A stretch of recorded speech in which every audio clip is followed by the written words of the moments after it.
Good morning, class. By the way, I am Mariel C. Tumanda and I am going to be your teacher for this morning. But before anything else, let us have first our first activity, and the class will be divided into two groups and we'll play the game Guess the Picture. I know you are familiar with this game. So the teacher will show a picture with the use of printed picture, and each group need to collaborate with each other in order to guess the picture correctly. This activity must play in 1 minute. The group who scored the most will win. Let's assume the activity is done. But before we start to our formal discussion, let us have first a short review, okay? So, first question, how is technology integrated in the PBL activity or the project-based learning? Okay, so if you have answer, you may raise your hand. Yes, Miss Ila? Thank you for your answer, Miss Ila.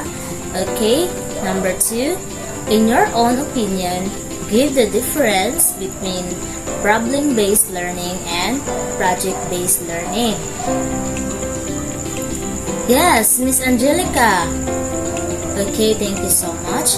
So, I assume that you already understand the past lesson. So, we can now proceed to our new lesson. Are you ready? Okay, so our lesson for this morning is about using open-ended tools in facilitating mathematics and science learning. But before that, let us have first our objectives. So, at the end of the lesson, the students will be able to identify uses of productivity software applications in teaching learning of mathematics and science. The second one, explain the importance of using open-ended tools in facilitating mathematics and science learning. So,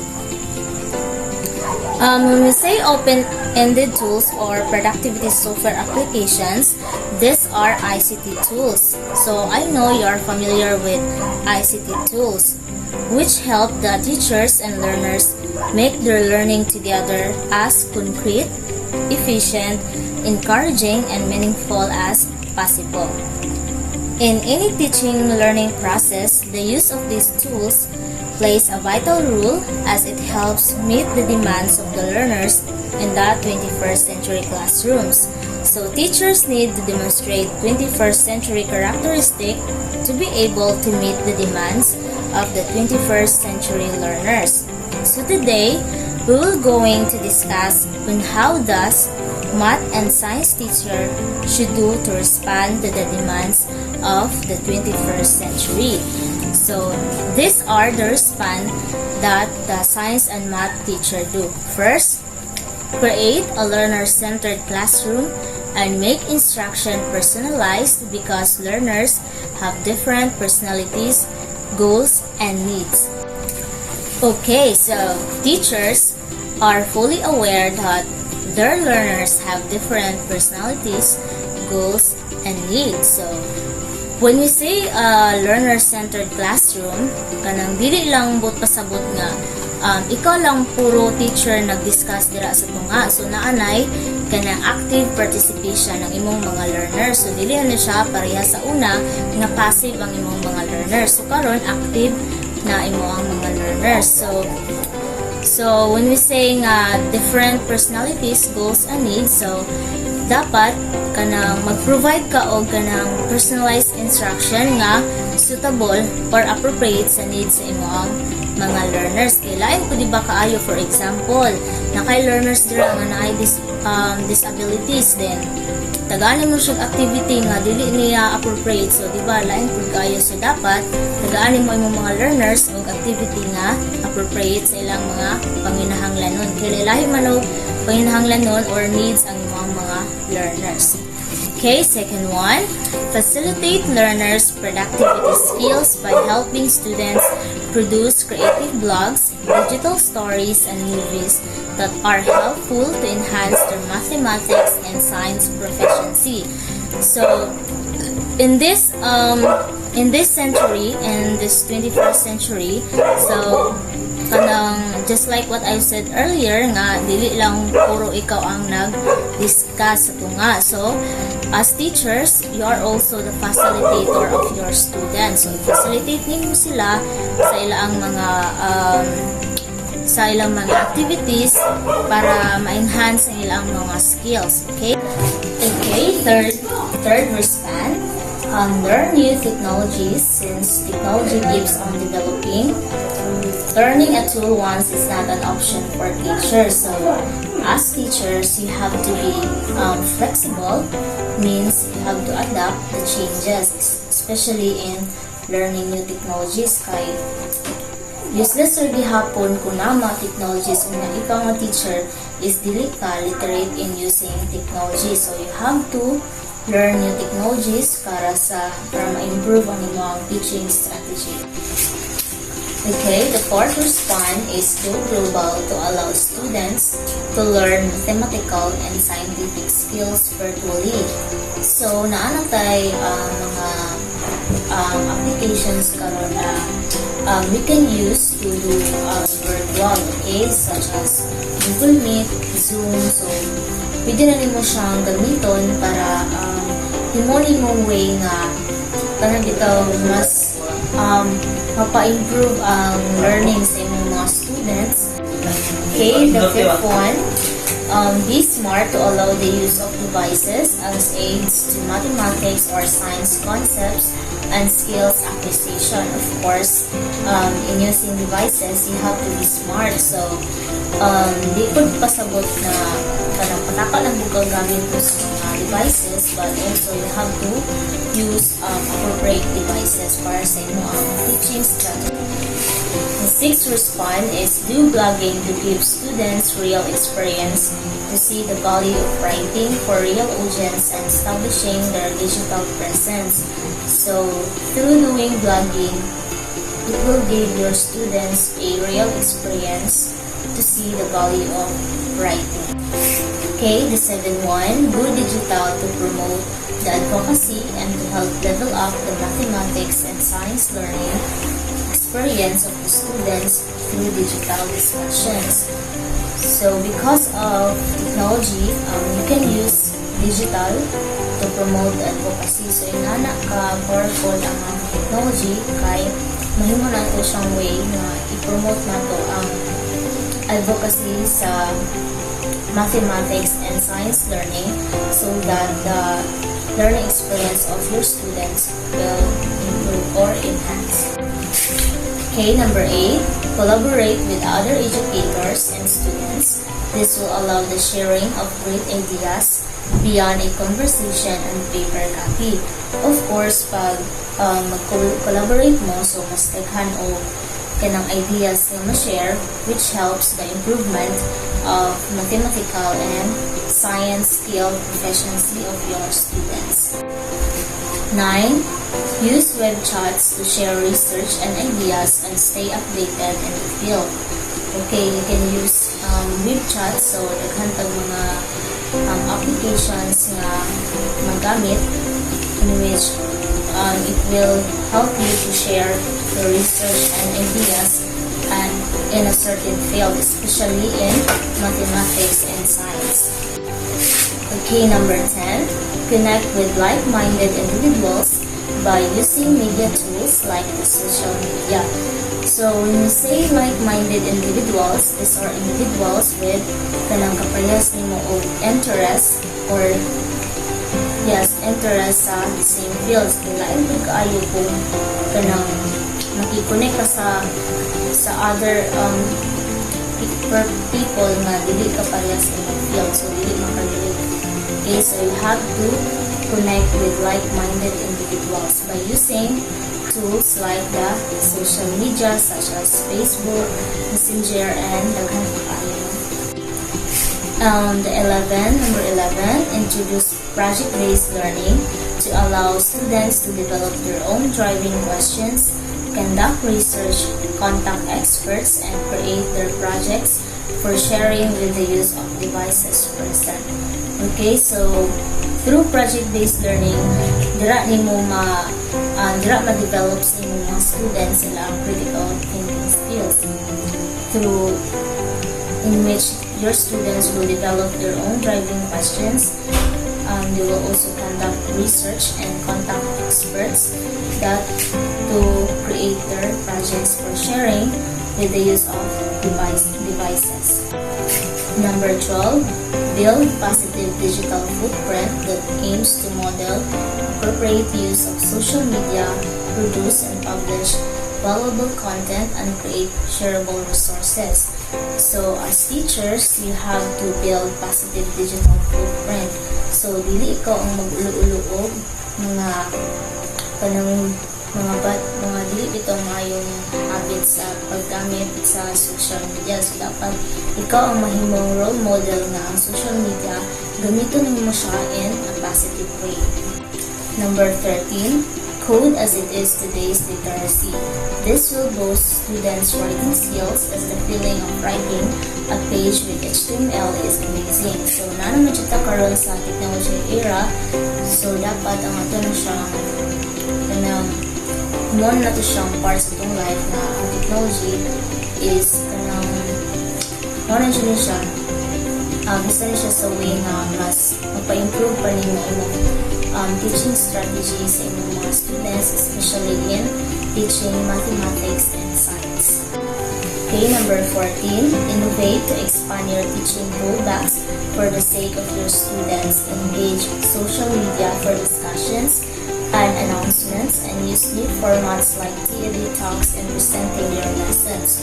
So as teachers, you have to be creative in making your lessons. So through technology, you can innovate to expand your teaching strategies. So pwede ka magaman dira og mga presentation nga in which mas maka-help pa siya nga mas masabtan sa imong mga learners, especially that yung mga learners nga audio-visual learners nga, for example, ang audio learners mas maka-learn sila through audio lang, while ang audio-visual learners is mas maka-learn sila kung na sila yung makita na presentation, dili lang kay nagyaw-yaw lang ang teacher na wala yung makita, diba? And then the last one, keep learning. So as teacher, mas pag dili ka teacher, so magpadayon jud ang imong learners, ang imong learning, rather magsige jud ka og kanang seek of knowledge para especially sa improvement sa imong mga improvement para mas effective ang imong pag-teach sa imong mga students. So mag-seek ka og mga new knowledge, mag-further research ka, especially sa math and science field. So now, let's proceed to online Microsoft Word alternative. So, kung wala kang Microsoft Word, these applications or software will serve as your Microsoft Word alternative. So, we have here 10 Microsoft Word alternatives. So, first, we have the Dropbox Paper. Okay, the Dropbox Paper is a free online word processor offered by the online cloud storage provider. So take note na si Dropbox Paper is a free online word processor. Means nga maka-access ka freely, okay? Nga walay bayad. So to start using it, of course, you have to create a Dropbox account. And then after you create your Dropbox account, pwede na din ka maka-login, maka-explore sa mga features na naa sa Dropbox. So, si Dropbox, it can create textual document and can add rich media such as audio, video, and images. So, si Dropbox Pod is an online document workspace where you can organize and display text, media, and files all in one place. So paper lets you easily collaborate with others and access your paper tasks anywhere. Paper documents anywhere. So bisan asa maka-access ka sa imong mga paper documents. And the interface of Dropbox Paper is cleaner and more minimalist.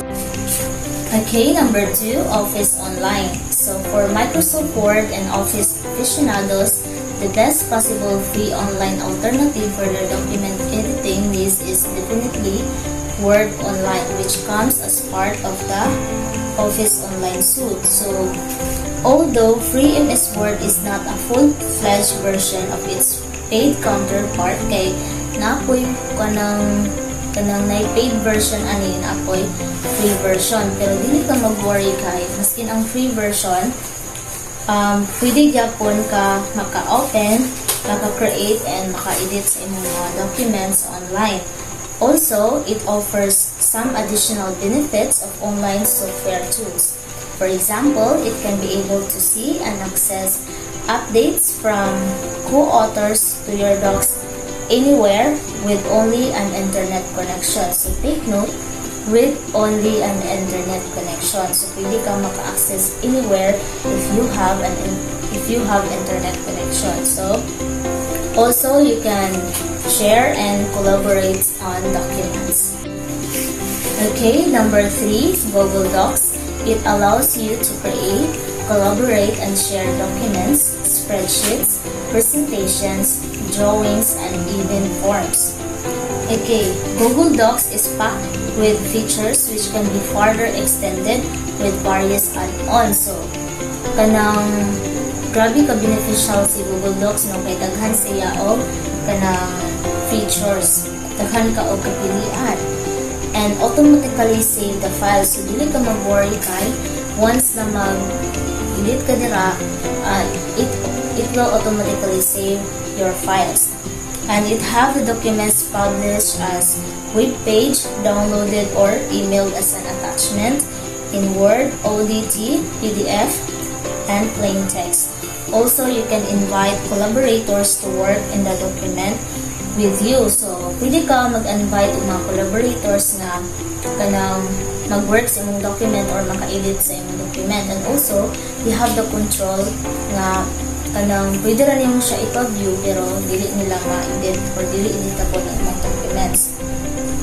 And no worries kay you can still enable Google Docs offline access and keep editing your document without internet connection. And take note nga kanitanan is free basta naalang kay Google account. Okay, number 4, Etherpad. An online document editor primarily intended for collaborative editing, as the site claims really real time. Okay, Etherpad, it's an open source, highly customizable tool for online document collaboration with friends, fellow students, and classmates or colleagues at work. So one advantage is that other users, di ba ang other users kay wala ka sila nga, for example, ang usa ka software kay mga siya o ka na email, so magduduha ang other users nga kanang hatag silang email kay basin palang ma-hack or sa ilang mga account. Dayon dili ka mag-worry aning Etherpad kay walay sign up diri. Okay, all you need to do is start a new pad and share the link to it with your collaborators, and also you can invite them by email if you prefer. So if prefer nimo nga invite sila through email, then you can do it. After that, you can start working on the planned writing project together, or even if kanang miles apart or maskin pag wala mo naguban, pwede na mo mag-write o project together. We have the Zoho.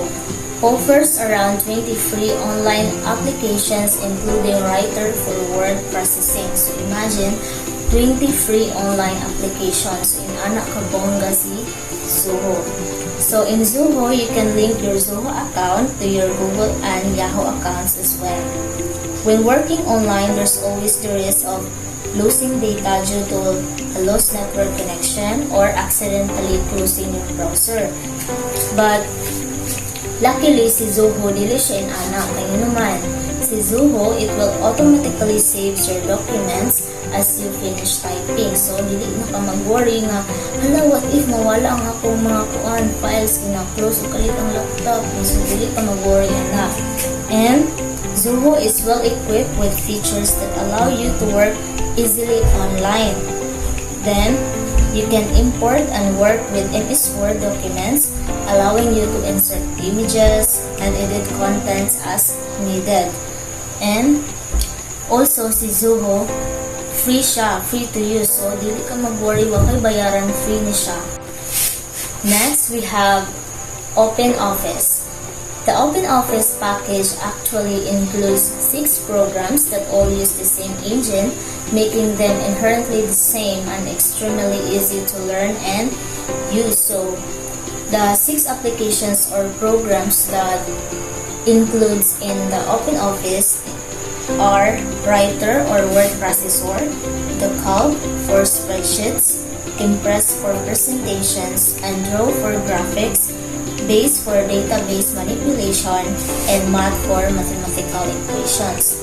So this perhaps the leading free desktop alternative to Microsoft Word Office. So kanang same lang po sila o kanang features na kung unsay naa sa Word. So pwede kayo mo ning gamiton si OpenOffice.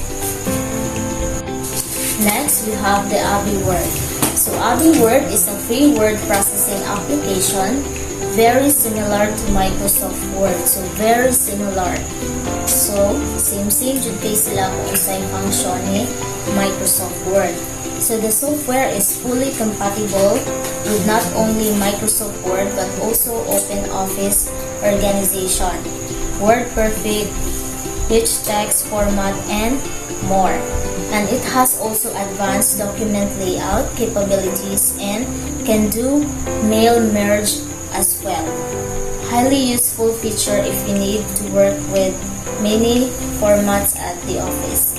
So the software can be enhanced and expanded with freely available plugins that will give you even more features and functions. Okay, next we have the Jart. So Jart is based on Microsoft Word Pad engine but still free. So si Jart naapod siya kanang paid version but the free version is more than adequate and compatible with Word and WordPad documents. So the features include in Jart are ergonomic tab interface, small resource requirements, portability support for touchscreen, and guide loading time. So also it has built-in spell checking and can export to HTML and PDF files. It also allows you to insert images, tables, hyperlinks, and everything else that you have come to expect from Word. So kung unsay mga naa sa Word, so naa po siya ni present po siya ni Jart. Okay, number 9, we have the WPS Office 2016 Free.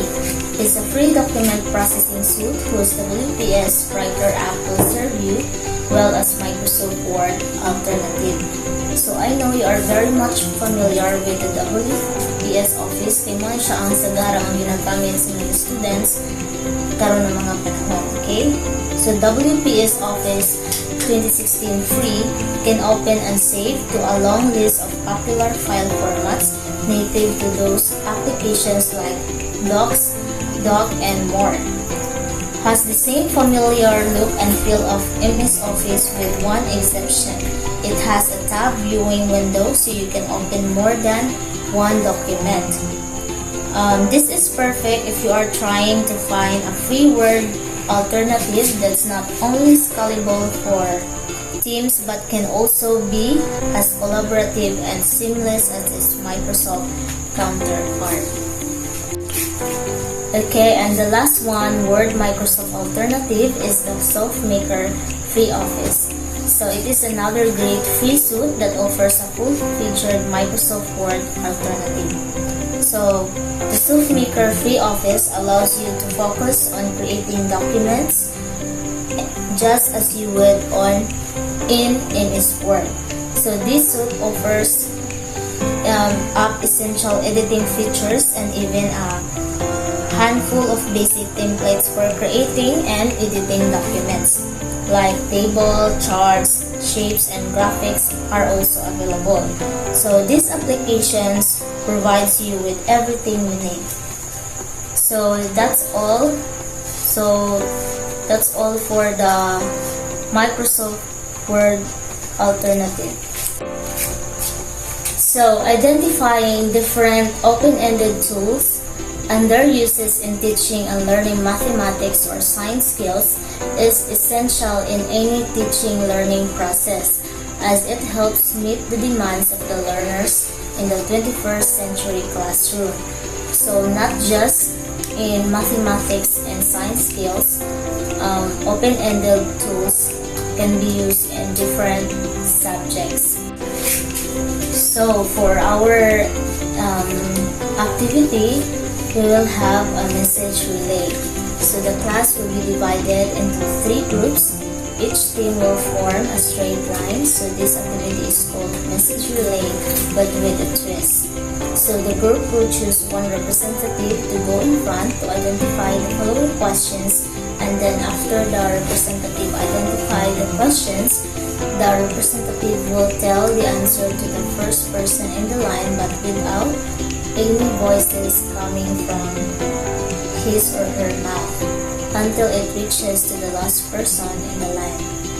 So then the last person in the line will write the answer in a small sheet of paper, then go in front to give the answer. So the group with the most answers will be announced as winners.